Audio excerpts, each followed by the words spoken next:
G'day punters, welcome to Victims of the Punt. It was Golden Slipper Day there on Saturday at Rosehill. 5 Group 1s on the card, competitive racing throughout, and here's Rob Scurry, Mark Rhoden and Mark Shean to help me review the meeting. Mark Shean, if I start with yourself, overall in the card there was some pretty decent performances but also a couple of upsets.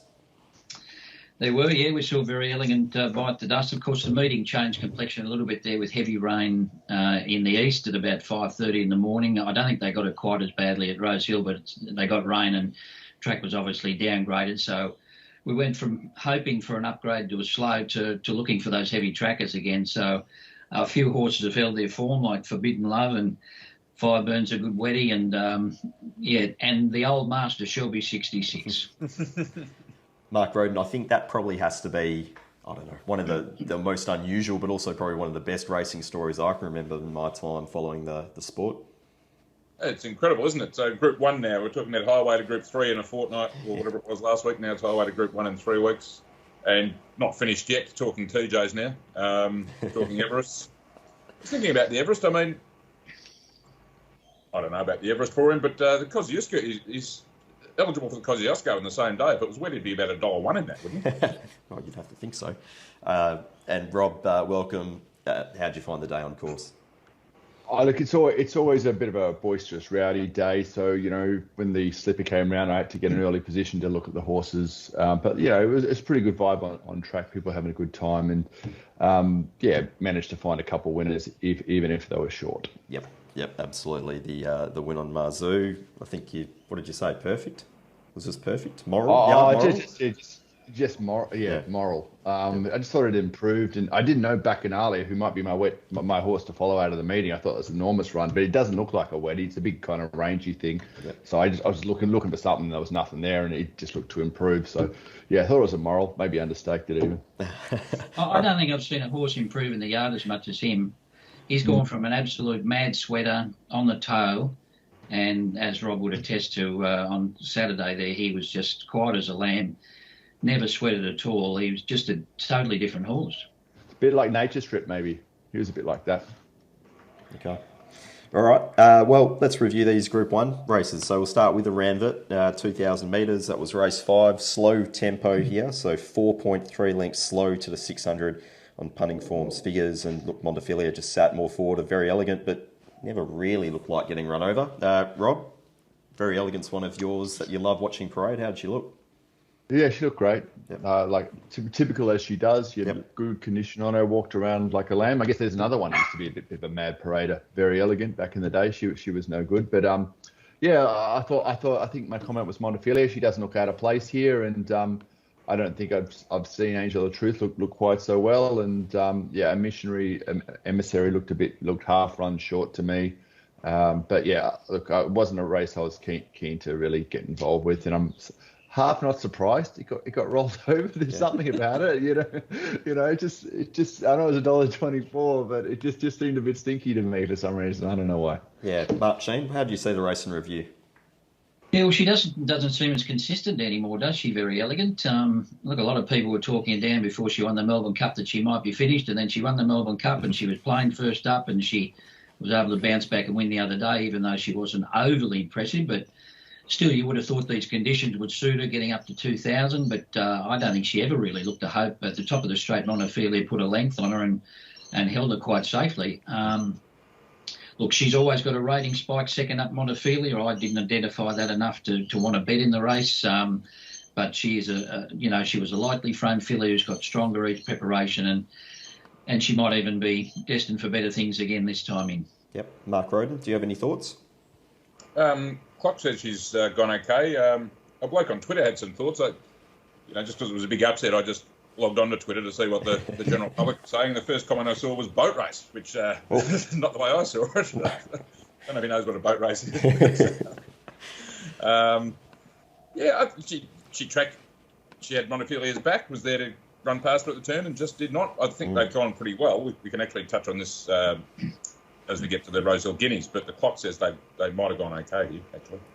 Well, it was, I guess, part of the day was some incredible margins beaten to those behind. So it really sort of just separated the horses that were there and those that didn't handle the conditions or weren't up to it. But race 6, as you said, the Rosehill Guineas, 2,000 metres. Again, very slow tempo here, so there really wasn't that much pace in the race. About 9.7 lengths slow for the class to the 600 is what Punting Form's come up with, and Anamoe just completely wrecked them. Rob, how did Anamoe look? Because he has looked a little bit iffy earlier this prep, but I also want to get a few thoughts on some of the others like Converge and Profondo. Oh, you're on mute.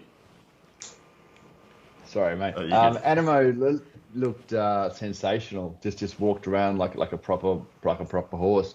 It wasn't trying to kick the clock, and I thought just this is surely it's improved five lengths from the yard. It doesn't always work like that, but yeah, it just looks sensational. Profondo is always a bit of a towy parader. It's a nice style of horse, but not quite sure if he's up to it, or maybe if he's looking for the breeding barn now, or I know. Well, is he going to make that next step? He was a very expensive deep impact. We don't have many of them in Australia, so I'm not sure what they're going to do with them. I don't think he's got too many more runs in him in Australia. Something tells me. Converge is putting on condition in a prep, which is one of my favourite things. So I thought it would certainly give it a race, but maybe it doesn't. Maybe it's 1600s more its go, whereas Anamoe's suited more at the 2,000 metres. Forgot You Look Well. I really like this Sinbar horse, but I think it really needs a dry track to show its worth. Mark, Shean, your thoughts on Anamoe and then potentially going further into this preparation? Yeah, well, my form on the race suggested with the price variance that I might get to the races and back Converge, but the yard saved me here because Anamoe, as Rob said, just had improved out of sight. Another one who just looked a totally different horse, sweated, every run so far, and he was gleaming in the coat and walked around like a lamb. So thank God it did, because it saved me money, because Converge wouldn't have beat it shot out of a cannon. Yeah. I thought strange tactics from it to not want to take up the front since they were going so slow. Maybe he thought it was a distance out and they wanted to maybe turn it into a sprint home, but I would have thought he might have been better off letting it roll early, but Profondo probably would have gone around it and headed it off middle stages anyway. I agree with Rob. I think Profondo's probably one failure away from going to stud. Okay. And Mark Rhoden, look, the overall figure here isn't much chop, but clearly Anamoe at 2,000 metres, that's looking more and more like his go. But it'll be interesting to see how he goes. I still want to see him in a fast tempo race this prep, because he might very well do something pretty good. Yeah, I was speculating on Friday, last time we saw him, that perhaps fast pace was going to bring out his best. Now, it certainly wasn't that on Saturday. It was one of the slowest races you'll ever see. Despite the caller informing us they were going at a good pace halfway through, which nearly caused me to fall off my chair. But he looked like Fardo, didn't he? But he's run a second and a half slower than Montefilia and hasn't come home any quicker, which, look, I'm not saying that means he's a second half worse than Montefilia, because when they go at that incredibly slow pace like they have here, they can only come home so fast, especially on wet ground. So I'm not saying that's the difference between them by any means, but it's a worry. It's just a little negative, and you can't rate this, despite the visually impressive nature of it and the giant margin. You can't rate it as a through the roof performance because the time wasn't there. But the style of his win suggests there is a performance like that in it. Maybe we'll see it in a truly run race. But I was just having a look at the Queen Elizabeth market for an interest just now, and where's the pace going to come from in that? Where's the pace come from in any of those 2,000 metre plus weight for age races? Unless something is there almost as a pacemaker, it just doesn't happen. So, look, he might be good enough to get away with that race anyway. He's got a good turn of foot, obviously. He's certainly in the race. He's favourite for it now. But just I really wanted him to rate through the roof because it looked so good, and I was so excited by the win, but to be honest, he hasn't. Well, just looking at that Queen Elizabeth, you'd expect, just from the nominations or the expected horses to go there, you think Zaki would be an on-pacer, wouldn't you? Yeah. You think Montefilia would be back, Very Elegant would be back, Anamoe could roll forward depending on where he draws. So you'd think Zaki is probably at this stage the one who's going to dominate the race in front, wouldn't you? You would. And, he's won the All-Star Mile, but he hasn't smashed the clock either. He's not going to carve out any time in front, is he? Even if he does lead in the Queen Elizabeth. So, yeah. When if Anamoe, Anamoe ended up outside lead here, which was great to see. But if he draws wide again, I think their initial thought is to go straight back, and if that happens again, he'll be giving a fair start away again. But I think he was too negative at Ranvet, wasn't he? I Certainly. think he had half got left, and then he looked across and eased back, which was probably the difference in winning and losing on the day. Yeah. And I think he probably learned from that, not wanting to do that again. Yeah, I suppose if he draws well in the Queen Elizabeth, if he draws 3 or something, he won't be more than 2 bets back, really. No. Okay, let's have a look at the George Ryder. Race 7, 1,500 metres. Again, slow tempo here, 4.3 lengths slow to the 600. And look, Forbidden Loves has been supreme form so far this preparation and never really looked in any great danger. Rob, I'll start with yourself. How did they look? They all look good here except for Rhoden, which I tipped would run last. It did. It did, but she's the best I've seen her. But she's just not one of my horses, so I couldn't back her because often when I try and jump on not my horses, they fail, and so I let the race go. Look, this is a bit racing porn here. This is fantastic to look at. They're all beautiful horses. You're splitting hairs a little bit, but she wasn't as sweaty as she's been. I could say the same about Colette. She paraded really well. This Banker's Choice is a bit of a toey guy. Private Eye looked to improve. Dallas Sun just keeps catching my eye. He's a beautiful looker. Hillel, I can say the same. Colding as well. Just a beautiful bunch of horses to look at. And the top wet track is one, and maybe she's probably get a wet track again in the Doncaster and probably be hard to beat again. Mark Shean, your thoughts here? Yeah, I'd have to agree with Rob. Forbidden Love looked a lot better compared to last start, where she sweated badly, and Colette was in the same boat. She sweated badly at Ramick and looked a lot better on Saturday. So I think the heavy track certainly played in her hands. Great ride from Bowman, got her into a perfect position. And, as we said, a mare in form, they're hard to beat, especially at weight for age nowadays, with the steroids knocked on the head compared to the old days. Law of Indies, I still think he's a good horse and crying out for a dry track. Whether he'll get it in Sydney or he might have to wait till he gets to Brisbane through the Winter Carnival there, or get a drier track than what we're experiencing here. But I still think he's got a good race in him. Okay. And Mark Rhoden, are you following anything coming out of this race in particular? Not really. I'd like to see Banker's Choice down in grade. I don't think he's quite up to the level of these, but I think he's got something. I had something on him just because it was a wet track and he won on a heavy 11, I think it was, in New Zealand. And he sort of loomed up to them at the turn and just sort of ran out of rating, as we'd say. He just wasn't quite up to the class. But I think, back to Group 2 or Group 3, he actually only had a handicap rating of 94 coming into this. I noticed. That'll probably go up, I suppose, but... he's probably run better than that. I'd like to see him on a wet track in an easier race. Okay. The Golden Slipper was race 8 over the 1,200 for the 2-year-olds. Very fast tempo here, 8.6 lengths fast to the 600. And look, the run of Fireburn was pretty extraordinary, but there was plenty going on in this race. I reckon you could probably watch the replay about 4 or 5 times and get something out of it each time. Rob, start us off though. How do they look? Pretty average. Worst bunch of slipper horses I've ever seen. And I'm never going to catch this Fireburn. I should know by now. I've got a profile on it. It does get sweaty every start, but it's also a get sweaty horse. They're not champion horses, but there's no champions here. Coolangatta looks sharp, but it's not much of a horse. I found the Blue Diamond winner on top, Dumier. Great ride by Mark Zara. Thought it was going to half win it, about 300 out. But yeah, just I don't know, just knocked up. Maybe didn't like the tracks too that wet. But she's extreme. Maybe she was looked better last start, but she looked kind of similar. Sejardin, he looked as good as I've seen him. And the other one, Revolutionary Miss, was the other sort of good looker, but her map kind of put me off. And Russian Conquest did her thing of shooting herself in the yard, Shean. Yeah, well, look, it's hard to find anything away from the winner, really. She was poleaxed there at the 650. Admittedly, she came up the inside, which did look to be the place to be in the shoot races. But she's overcome bad interference and worn them down. And one running away, she didn't just fall in. She's won by a margin at the finish. So, obviously, a very good heavy tracker. She'd beaten She's Extreme at Randwick under similar conditions.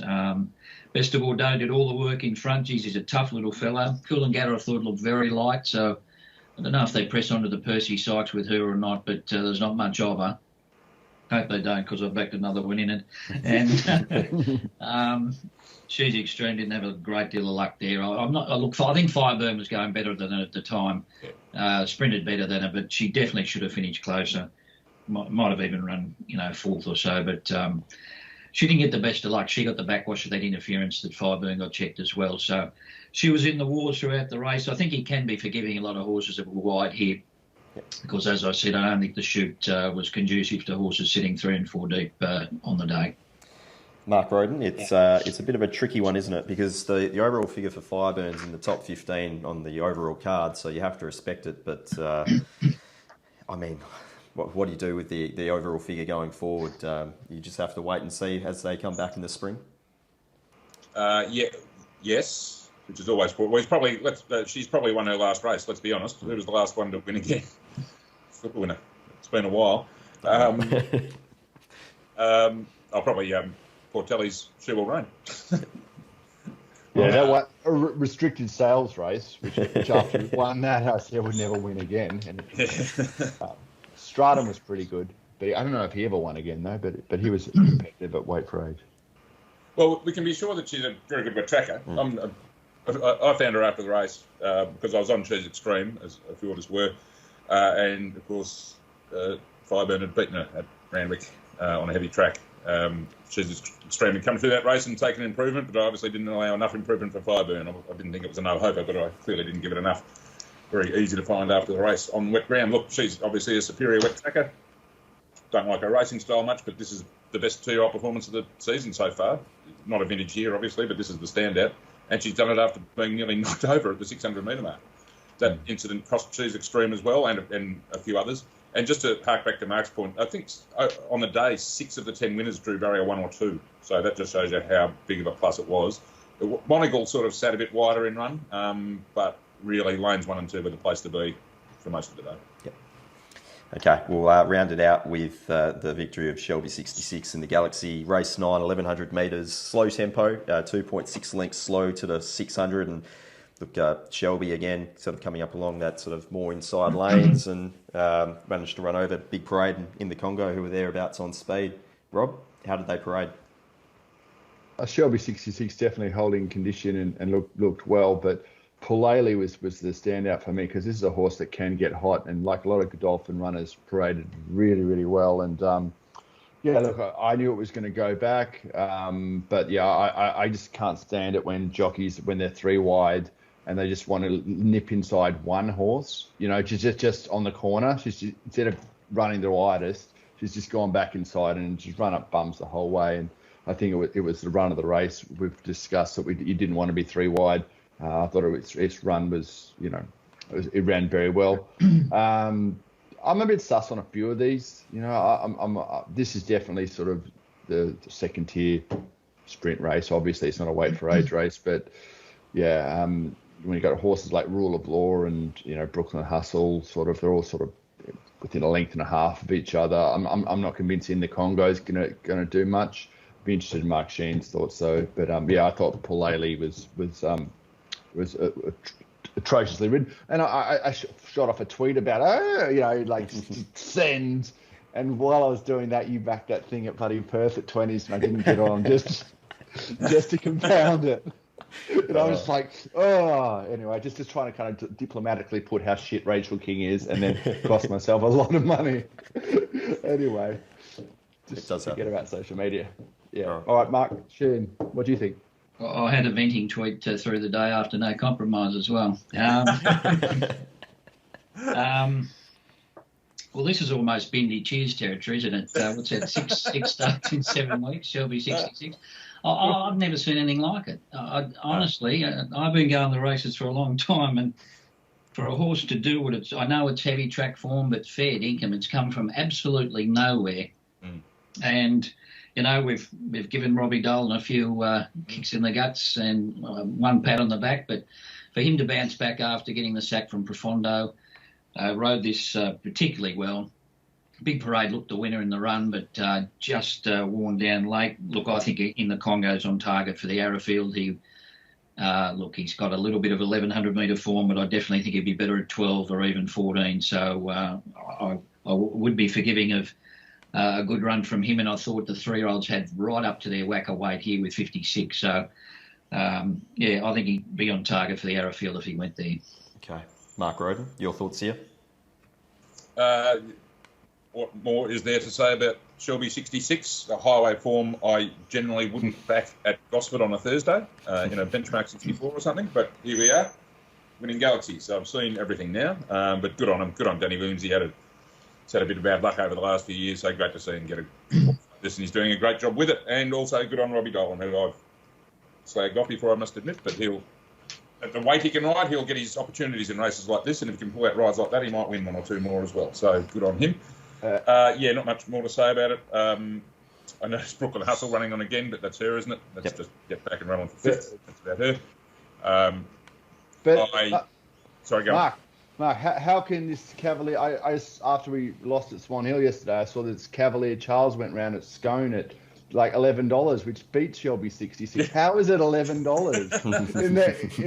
in that field? And it won at Canberra before that as well, too. It's won twice with the Shelby form. I don't know. The great game, huh? Sorry, mate. One of the mysteries of the turf. One of the great mysteries of the turf. The whole Shelby 66 story. Absolutely. All right. Well, that brings us to the end. It's a big meeting in general, but I'll try and get some horses from each of you to follow. Mark, Shean, I'll start with yourself. Look, I backed a horse in the first called Stellar Performer who was in on the Wednesday meeting and they got washed out. It would have absolutely pissed in on the Wednesday. But, look, it just got too far back. I think it's a nice horse on the improve for the right sort of grade, so midweek. Look, I think in the Congo, as I said, should be suited in the Arrowfield. Well, everyone saw Anamoe win the last, but it's the first time she's been fit. She's looked pretty fat. Admittedly, it was a walking race, but I don't know what's happened to her. She looked like she was going to be anything, and then she went right off the boil for quite some time. But that was devastating when we saw her do that once before at Rosehill, and she might be back on track for better races. Okay. Mark Rhoden? Well, I was hoping to get through the show without the Anamoe being mentioned because Rob rang me and asked me if he liked it out of the yard and said, what do you reckon? I said, no on heavy, and he's gone, okay, I'm going home. So I've talked him out of an $8 winner in the last, which is nice. Horses to follow. I found Stellar Performance was an eye-catcher in the midway. I found another one in that race as well, Mahogany, or oh yeah, I want to say Mahogany, but I think it's Mahogany or something like that. I think it was actually last, and it's run on. Didn't Stellar Performance finished in front of it, but it was closing off well, and actually quite liked its trials leading up to this. Quiet trials, but seemed to have something. So there's probably a race for him somewhere. I like the run of Samut in the last from an absolutely hopeless position. Beaten a long way by Anamoe, obviously, but I think she has ability. And, apart from all the obvious ones, going to watch out for Banker's Choice, soft ground, weaker grade. Okay. And Rob, a couple to follow out of the yard. Mostly the blue colours for me. I think I mentioned Bacchanalia, Parade Dependence on Anamoe and Kalele, and this thing Chalkstream in the Stayers race. That was some sort of run. I thought 3 wide and then drifting back to the inside. So maybe he's a chance in some Stayers Walk Fest next time. All right, very good. That brings us to the end. Look, we've got a couple of feature races this weekend with the Tanker and the Vinery, Mark Shean, but then it's into the championship, so we're almost there. Yeah, almost there. They took those 2 races from Golden Slipper Day, which I think rooted Golden Slipper Day compared to what it used to be. They used to have just the best days racing, and they took 2 races away. I don't know why. But anyway, they're on another day. All right. Well, we'll preview it this Friday. Until then, guys, go well. Enjoy the week.